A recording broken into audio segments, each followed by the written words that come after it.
श्री गणेशाय नमः. कृष्णाय वासुदेवाय हरये परमात्मने प्रणतक्लेशनाशाय गोविंदाय नमो नमः. गोपाल कृष्ण भगवान की जय. गरुड पुराण अध्याय 3. गरुडाने पुन्हा विचारले की भगवंता, पापात्मा जेव्हा यमसदनाचा रस्ता पार करून यमापाशी जातो त्यानंतर तो कोणत्या यातना भोगतो ते मला तुम्ही वर्णन करून सांगा. त्यावर भगवंत उत्तर देतात की हे विनतापुत्रा, ऐक, मी तुला आरंभापासून शेवटपर्यंत सर्व काही सांगतो, परंतु तुला त्या यातना ऐकून सुद्धा भीतीने कापरे भरेल. कश्यपपुत्रा, बहुभीतीपुराच्या पुढे 44 योजन गेल्यानंतर धर्मराजाचे नगर आहे. ते नगर केवळ दिसताच पापी लोक हाहाकार करून रडतात. तेव्हा ते त्यांचे रडणे ऐकून तिथले यमाचे सेवक यमापाशी जाऊन त्या पाप्याची वर्दी द्वारपालांना देतात. धर्मध्वज द्वारपाल कायम तिथे हजर असतो. तो मग ताबडतोब चित्रगुप्ताकडे जाऊन त्या पाप्याची वर्दी देतो व त्याची बरी वाईट कृत्य सांगतो. चित्रगुप्त मग ते सर्व यमाला सांगतो. गरुडा, त्या महापाप्याचे पूर्ण चरित्र कसे आहे ते यम सुद्धा जाणून असतो. तरीही धर्मराज पक्की खात्री करून घेण्यासाठी चित्रगुप्तापाशी चौकशी करतो. चित्रगुप्त हा सर्व जाणत असूनही श्रवण नावाच्या देवांना विचारून त्या पाप्यांच्या कृत्यांची पुष्टी करून घेतो. हे जे श्रवणदेव आहेत ते ब्रह्मदेवाचे पुत्र आहेत. ते स्वर्ग, मृत्यू व पाताळ या तीनही लोकात स्वच्छंदपणे फिरत असतात. तसेच या 3 लोकात कुठेही चालणारे संभाषण त्यांना ऐकू येते व ती घटना प्रत्यक्ष नजरेसमोर त्यांना दिसत असते. लक्षात घ्या श्रोते हो, आपण जे काही कृत्य करतोय ते सर्व श्रवण नावाचे जे देव आहेत, जे ब्रह्मदेवाचे पुत्र आहेत, त्यांना ते दिसत असतात. त्यामुळे आपण कोणतेही असे कार्य करू नका की जे आपल्यासाठी, आपल्या भविष्यासाठी किंवा आपल्या मृत्यूनंतर आपल्याला त्रास देईल. जर आपण काही चुकीचे कार्य करत असू तर ते सर्व भगवान श्रवण हे प्रत्यक्ष पाहत आहेत. त्यामुळे चुकीचे काम करताना 10 वेळा नाही 100 वेळा विचार करा. जीवन हे फार सुंदर आहे. चुकीचे काम कोणतेही करू नका. काम, क्रोध, मत्सर, मोह, माया यापासून थोडेसे नाही 10 हात लांब थांबा. त्या श्रवणांच्या बायकांना श्रवणी असे म्हणतात. त्यांचे सामर्थ्य पती सारखेच असून त्या सर्व स्त्रियांची कर्मे जाणत असतात. इथे भगिनींनी सुद्धा लक्षात घ्यायचं आहे की ज्या श्रवणी आहेत, या श्रवणांच्याच बायका आहेत, त्या सुद्धा प्रत्येक स्त्रियाची कर्मे जाणत असतात. अतिशय सुंदर असा हा अध्याय आहे. आपण शेवटपर्यंत ऐकावा आणि आपल्या जीवनाचा उद्धार करून घ्यावा अशी माझी आपल्याला विनंती आहे. पुढे ऐकूयात. ते माणसांचे एकूण एक गुप्त अथवा उघड केलेले कृत्य. हे पहा, जसे मी तुम्हाला आधीच सांगितलं, ते अगदी त्यांना सर्व काही माहीत आहे आणि ते आता यमदूतापुढे सगळं काही सांगतात. उघड केलेले कृत्य व बोललेले शब्द चित्रगुप्ताला अगदी तपशीलवार सांगतात. ते सर्वजण देव यमधर्माचे गुप्तहेर आहेत आणि त्यांना मनुष्य प्राण्यांची शारीरिक तसेच मानसिक कर्मे व त्यांचे हेतू यांची माहिती असतेच. ते गुप्तहेर मृत्यू लोकासह इतर अनेक लोकांवरचे अधिकारी असून त्यांना फार मोठे सामर्थ्य आहे. ते मानवांची सर्व कर्म जशीच्या तशी चित्रगुप्ताला सांगून टाकतात. जे कोणी व्रते करतात, दान करतात व सत्यवचने असतात त्यांच्या बाबतीत ते संतुष्ट असतात व ते अशा माणसांसाठी सौम्य बनून त्यांना स्वर्ग आणि मोक्षप्राप्तीसाठी सहाय्य करतात. ते सत्यवचनी असल्यामुळे पाप्यांची पापे जाणतात व ती सर्व जशीच्या तशी धर्मराजाला निवेदन करतात. म्हणून पापी लोकांना ते दुःखदायक वाटतात.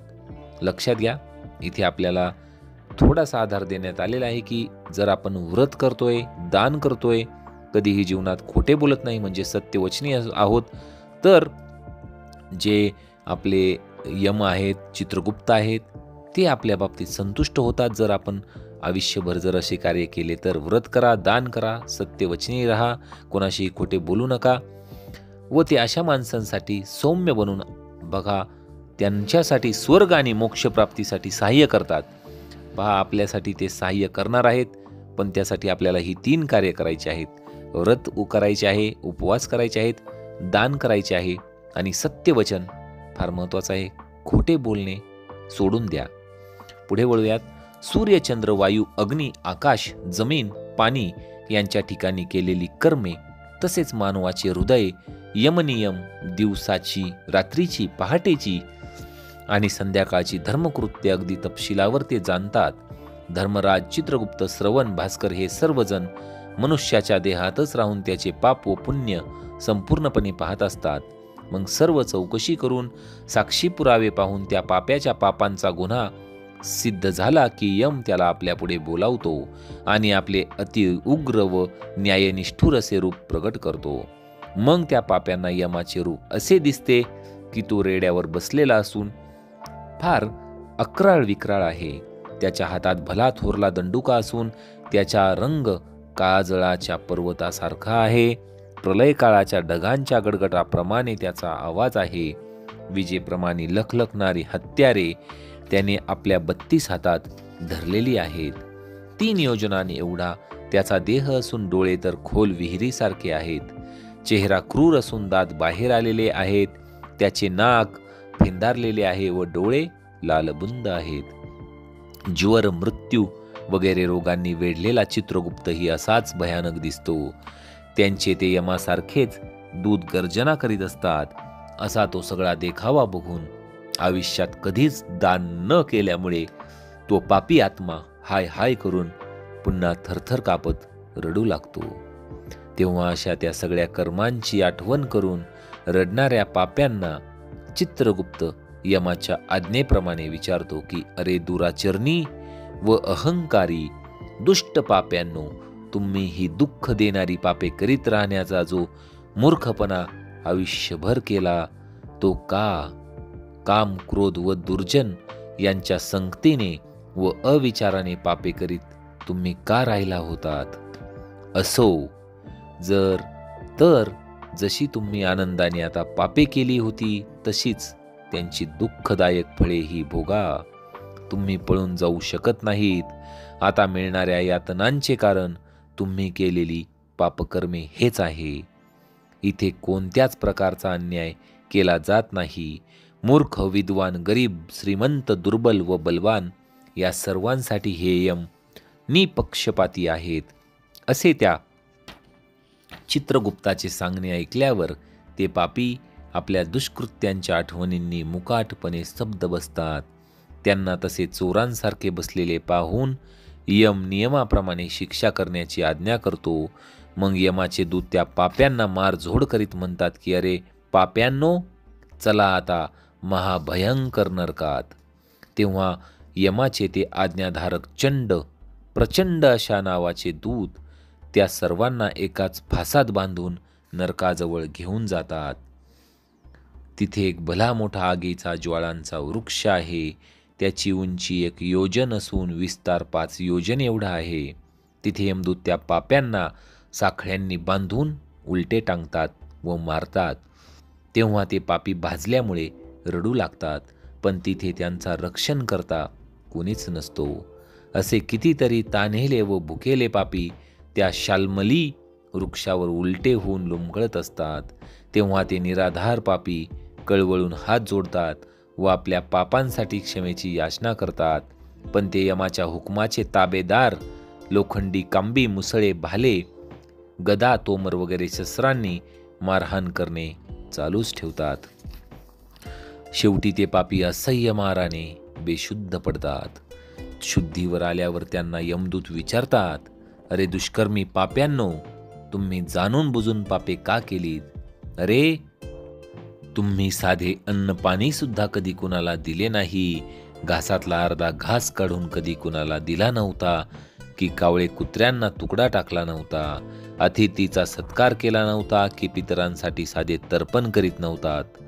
यमाचे व चित्रगुप्ताचे तुम्हाला कधी स्मरणही झाले नाही व त्यांच्या मंत्रांचा कधी जप सुद्धा केला नव्हता. तसे जर असते तर आज या यातना तुमच्या वाट्याला आल्याच नसत्या. तुम्ही कधीही तीर्थयात्रा केली नाही, देवपूजन केले नाही, की गृहस्थाश्रमी असूनही कुणाला अन्नदान केले नाही, संत व महात्म्यांची सेवा आयुष्यात कधी केलीच नव्हती, तर असे तुम्ही अधर्माचरणी असल्यामुळे तुमच्याच पापामुळे तुम्हालाही आज शिक्षा दिली जात आहे. कुणालाही क्षमा करण्याचे सामर्थ्य फक्त श्रीहरी भगवंतालाच आहे. आम्ही फक्त त्याच्याच आज्ञेने अपराध्यांना शिक्षा करत असतो, असे सांगून ते निर्दय दूत त्यांना एवढी जबरदस्त मारहाण करीत सुटतात की ते पापी आगीच्या ठिणग्यांप्रमाणे कोसळून पडतात. खाली पडतेवेळी त्या झाडाच्या काटेरी पानांनी त्यांना जखमा होतात. पडल्यावर कुत्रे येऊन त्यांना चावे घेतात व ते पापी केवळ रडत राहतात. त्यावेळी यमदूत त्यांच्या तोंडात वाळू कोंबतात आणि वर फासात जखडून दंडुक्याने बडवतात. काही जणांना आरीने उभे चिरतात, तर आणखी कुणाला जमिनीवर पाडून कुऱ्हाडीने तुकडे करतात. काही पाप्यांना जमिनीत कमरेपर्यंत पुरून त्यांचे बाणांनी डोके छाटतात. बऱ्याच पाप्यांना चरखात घालून ऊस जसा पिळतात तसे पिळून काढतात. पुष्कळ पापी लोकांना जळत्या निखाऱ्यांनी भरलेल्या खंदकात टाकून भाजून काढतात. काही पातक्यांना उकळत्या तुपाच्या किंवा तेलाच्या कढईत टाकतात व उलटे पालटे करून तळून काढतात.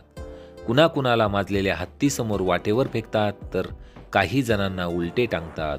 कुणाला विहिरीत ढकलून देतात, तर कुणाचा कडेलोट करतात. आणखी काही लोकांना कृमिकीटकांनी भरलेल्या डोहात बुडवतात. तिथे त्यांना खालून किडे कुरतडतात. वरून तीक्ष्ण चोची असणारे डोमकावळे व गिधाडे त्यांच्या डोक्याचे, डोळ्यांचे तसेच चेहऱ्याचे मांस ओरबडतात.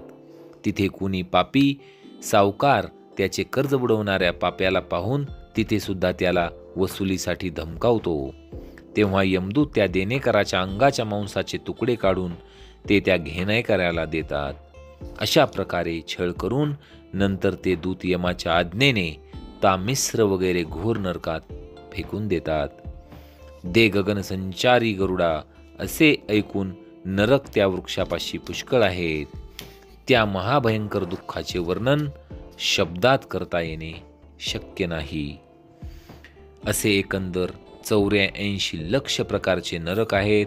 त्यात सुद्धा 21 नरक अतिभयानक आहेत.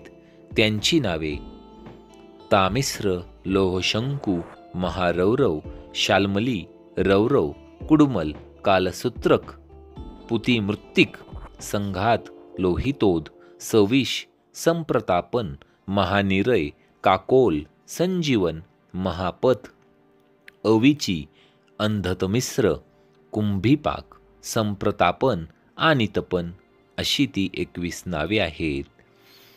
हे सर्व नरक वेगवेगळ्या प्रकारच्या पापांनी, वेगवेगळी दुःख देणाऱ्या यातनांनी भरलेले आहेत. त्या नरकावर यमाचे अधिपती नेमलेले आहेत. या नरकात पडणारे पापी अधर्म आचरणी व मूढ असल्या कारणाने कल्पांत होईपर्यंत तिथेच त्यांना यातना त्या भोगीत राहाव्या लागतात. पुरुष व स्त्री यांनी जी पापे जोडीने केलेली असतात त्यामुळे मिळणारे तमिश्र, अंधतमिश्र, रौरव नरक व त्यातील दुःखे ते भोगीत राहतात. अशा प्रकारे केवळ आपली व आपल्या कुटुंबाच्या चरितार्थाचीच नित्य जो काळजी वाहतो तो शरीर टाकून गेल्यावर नरक यातना भोगीत असतो.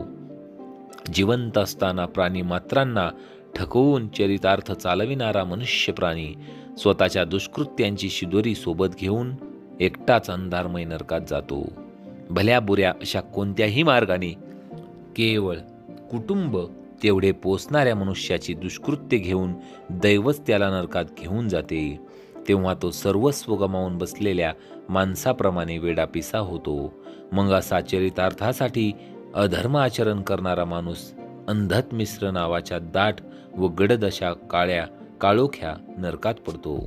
मृत्यूलोकाच्या खाली जेवढे नरक आणि त्यांच्यातील जेवढ्या यातना आहेत त्या क्रमाक्रमाने भोगून संपल्या की तो जीव शुद्ध होऊन नंतर मनुष्य म्हणून जन्म घेतो. अशा प्रकारे श्रोते हो, गरुड पुराणचा अध्याय 3 इथे समाप्त झाला आहे. गोपाल कृष्ण भगवान की जय।